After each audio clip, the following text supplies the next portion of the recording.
a razor blade in candy targeting children. Ew. It's gotta go. Yeah. Halloween is just around the corner, making us wonder how it was celebrated in the 1970s era. From pillowcase candy hauls to homemade costumes and eerie jack-o'-lanterns glowing on porches, these traditions captured the season's spirit like no other. Join us as we look at 13 famous Halloween traditions from the 1970s we want back. Remember when costumes were about creativity and not just clicking add to the cart?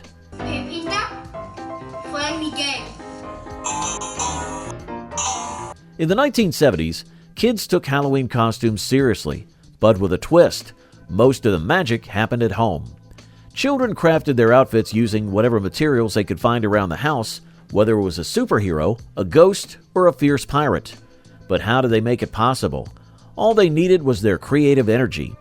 Old bed sheets became spooky ghosts or Roman togas, and a tiger or cat could come to life with just a bit of face paint. The best part of it all? These costumes were one-of-a-kind expressions of each kid's personality. Parents played a huge role too, encouraging kids to recycle old clothes or cardboard to become robots or witches. Oh, I have Anna hair! It wasn't about saving money, but bonding and getting those creative juices flowing. Making costumes together was a fun family event with brainstorming sessions and plenty of laughter. Every homemade costume was as unique as the child wearing it.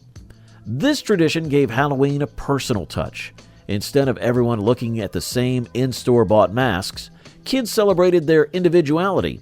And who could forget those funny yet awkward moments when costumes didn't turn out quite right? But that was part of the charm. Homemade costumes taught kids to think outside the box, be resourceful, and enjoy the process more than the outcome. That's what made those Halloweens unforgettable. But what did you do when you had less time and wanted to look your best? Get ready to hear about those plastic masks that smelled weird but felt magical. Regarding store-bought costumes, the name Ben Cooper Inc. was king in the 70s. These costumes were simple, vinyl outfits paired with iconic plastic masks of beloved TV and movie characters. Think superheroes, monsters, or cartoon favorites. Every outfit dream used to come true at this store. Not only was Ben Cooper good at Halloween costumes, but they also offered affordable prices to make them available for all. The fun part was spotting which characters kids were obsessed with that year. If Spider-Man or Batman were big hits, you bet half the kids in town would show up in those costumes. Even though the masks made it hard to breathe or see, Smaller, I would say, maybe a clown or something like that would satisfy us. something was thrilling about putting one on. That strange vinyl smell mixed with excitement made it feel like Halloween the moment you opened the package. But these store-bought outfits weren't just about convenience. They reflected the cultural shifts happening at the time, with parents leaning towards quick solutions. It also marked the rise of licensing, where companies stayed on top of trends by quickly making costumes for the most popular characters. Those plastic masks might seem creepy today, but they were a badge of honor back then.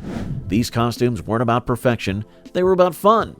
For many, wearing a Ben Cooper outfit is still one of their fondest Halloween memories. For our next favorite tradition of kids from the 70s, forget tiny candy buckets. How about stuffing your haul into a pillowcase? The kids of the 70s never messed around when it came to trick-or-treating. Instead of small plastic pumpkins that would hardly get them any candy, many brought pillowcases. Because who could resist getting the most candy possible? With their trusty pillowcases in hand, children raced from door to door, collecting as many sweets as possible.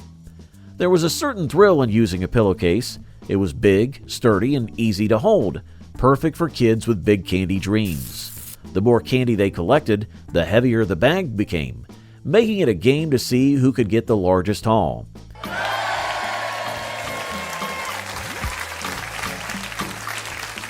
It wasn't just about eating the candy, though.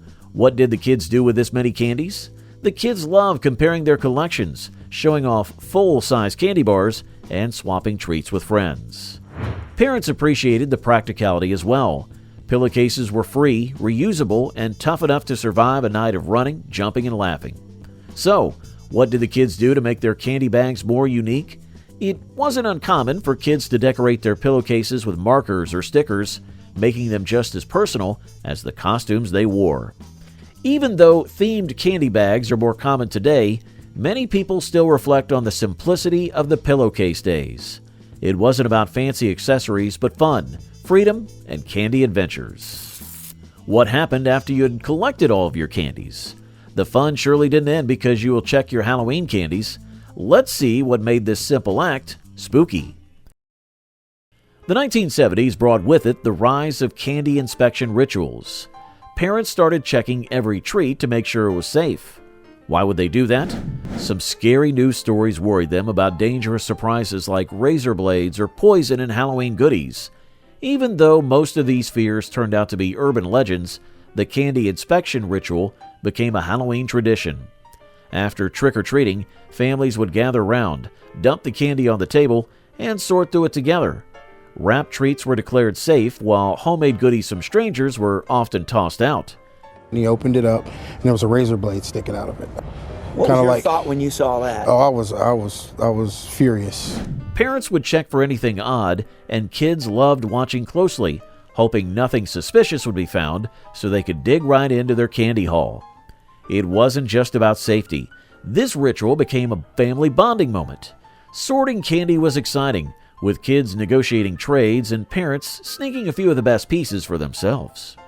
The ritual gave everyone an excuse to relive the fun of the night and chat about which houses had the best decorations or biggest candy bars. While candy inspections were born out of fear, they became a sweet family tradition. It's one thing that makes Halloween more than just candy. It's about shared moments as well. Now, what did adults do to make their Halloween trick-or-treat stand out? Let's explore the holy grail of Halloween, aka full-size candy bars. Every neighborhood always had a few legendary houses that handed out full-size candy bars. These homes were marked treasures on every kid's mental map, turning them into Halloween legends. Receiving one of these bigger treats wasn't just about getting more candy, it was a symbol of hitting the jackpot. Trick-or-treaters spread the word fast. Did you hear? That house on the corner has Snickers bars. Kids would plan their route carefully, making sure not to miss these golden spots. Some even came back twice, trying their luck for an extra bar. In other news, hoping to be the cool house on the street this year, splurge and give out the big candy bars on Halloween. Full-size candy bars also sent a message of generosity. They said, "This house knows how to celebrate." These homes stood out and became favorites, adding a special touch to the Halloween experience. The excitement of scoring one of these treats made the whole night feel more magical. Even though most people today hand out fun-size candies, many still reminisce about the thrill of getting a full-size bar. It wasn't just about the candy, it was about the feeling of hitting the Halloween jackpot. Enough with the trick and treats. What do you think was the hallmark of every Halloween? Your answer is a simple pumpkin that became the star of this spooky night. Carving jack-o'-lanterns has been a Halloween tradition for generations, but its origins go back to an Irish folktale about Stingy Jack. When Irish immigrants brought the story to America, pumpkins replaced turnips as the go-to lantern. How did they become so famous immediately? Pumpkins were easier to carve, bigger, and just more fun. In the 1970s, families gathered to pick the perfect pumpkins, spending the day carving spooky or silly faces. With glowing eyes and a crooked smile, jack-o'-lanterns crop up every Halloween. Kids scooped out the seeds while parents helped with the tricky knife work. There was always competition. Who could make the funniest, scariest, or most creative design? The final step was lighting a candle inside, giving it that magical glow on the porch. These carved pumpkins were more than decorations. They were part of family bonding. Everyone got their hands messy, seeds flying everywhere, and laughter filling the air. When night came, jack-o'-lanterns added an eerie vibe to Halloween streets, welcoming trick-or-treaters with glowing grins. Even today, nothing says Halloween quite like a glowing jack-o'-lantern. It's one of those traditions we'll never get tired of bringing back, year after year. Do you wonder how people made their nights spookier? Who needed inflatable zombies when you've got good old school paper skeletons and black lights? In the 70s, Halloween decorations were all about creativity and simplicity. Families made do with what they had. Cutouts. They would use anything useful: bats, homemade ghosts, and paper skeletons. Nothing was spared regarding people's unique ideas of the 70s. Adding a couple of carved pumpkins on the porch made the whole house look Halloween ready. The black light craze added a spooky glow, making decorations look otherworldly. Kids loved walking by homes with glowing spider webs or skeletons dancing in the dark. Halloween wasn't only about spending big on props and using imagination to create a spooky feel. Here's the scariest monster of all. Do you know why? This little witch doesn't know it. What made these decorations extra special was the community spirit. Neighbors worked together, trying to outdo each other in friendly competition. Each decorated home added to the eerie atmosphere, turning entire blocks into Halloween wonderlands.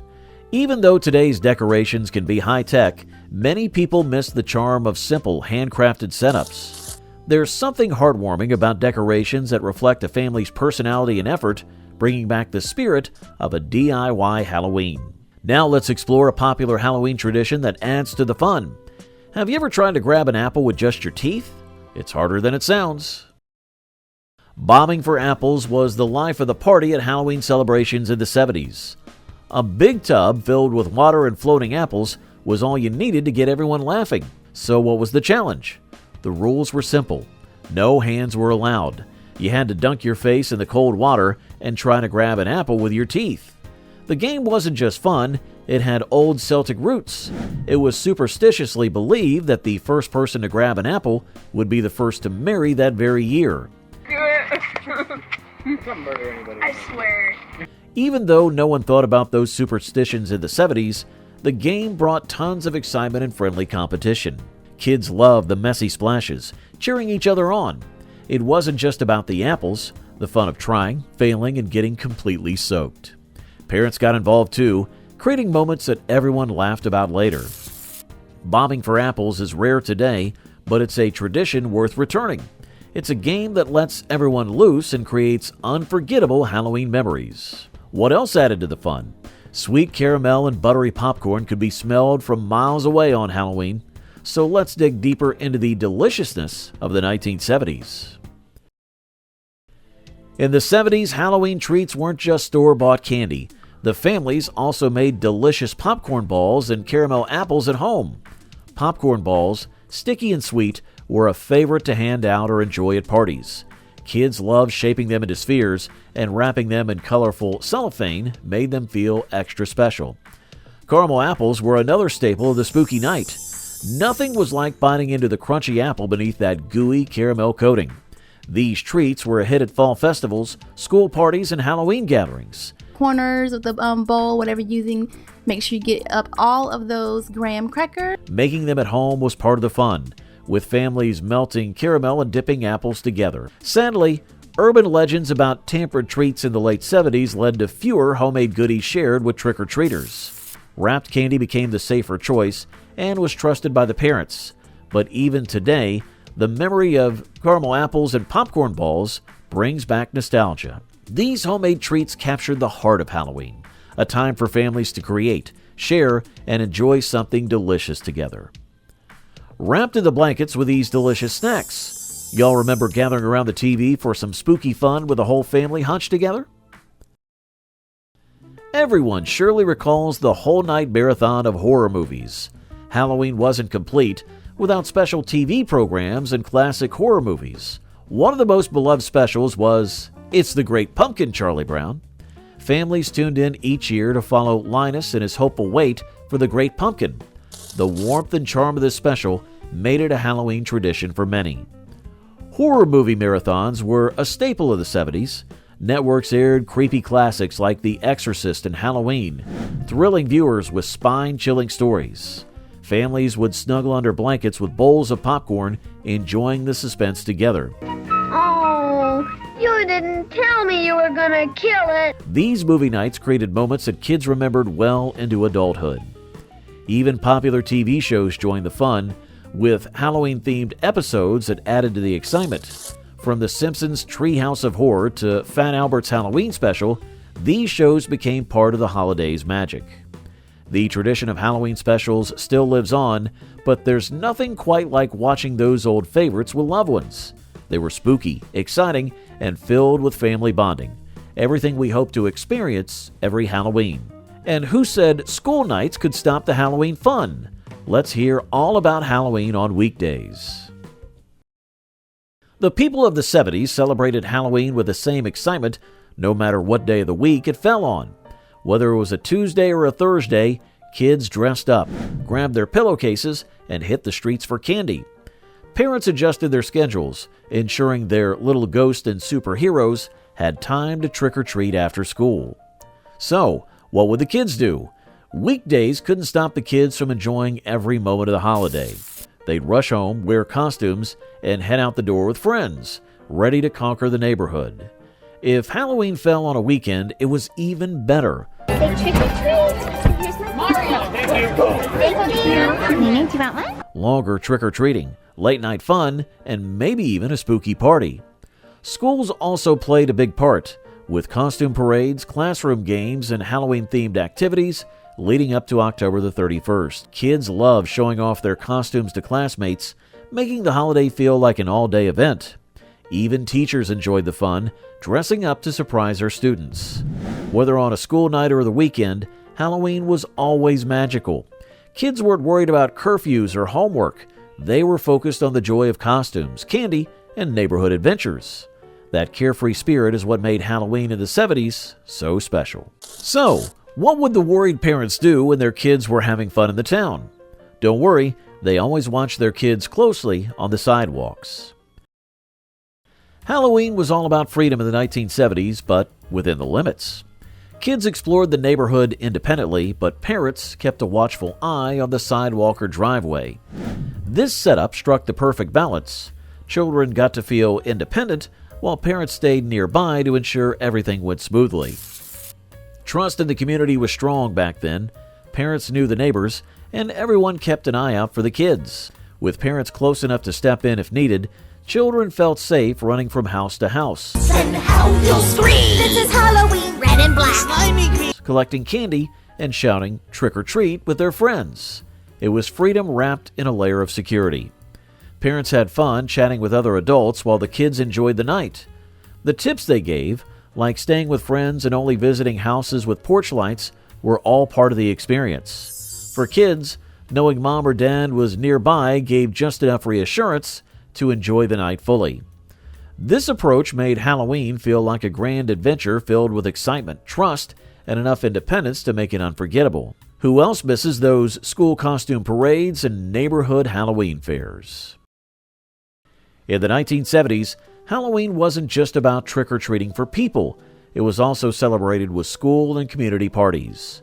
Schools became hubs of excitement, hosting costume contests where kids competed for prizes in categories like scariest or most creative. Parades allowed students to proudly show their costumes to classmates, adding to the thrill. Games like pumpkin bowling, bobbing for apples, and spooky scavenger hunts were party favorites. All right, and what's your name? The psychotic jester. Psychotic jester. These events allowed kids to play and laugh with friends in a festive setting. Parents often sent homemade treats like cupcakes or popcorn balls, adding a sweet touch to the celebrations. Community centers also participated in the fun, organizing fairs with face painting, haunted houses, and craft stations where kids could create spooky decorations. These gatherings brought neighbors together, building a sense of connection and belonging. Halloween wasn't just a night for kids, it became a celebration for the whole community. The memories of those school and neighborhood parties still linger vividly, etched in the hearts of everyone who attended. These gatherings weren't just about games, candy, or costumes. They were about building connections, fostering a sense of belonging, and creating moments of joy that brought people closer. Whether it was the thrill of a haunted house, the excitement of pumpkin carving, or the laughter shared over playful competitions, these events transformed Halloween into more than a holiday. They became cherished traditions where friendships blossomed, families bonded, and communities strengthened. Even today, those memories serve as a reminder that the true magic of these celebrations lies in the togetherness they inspire.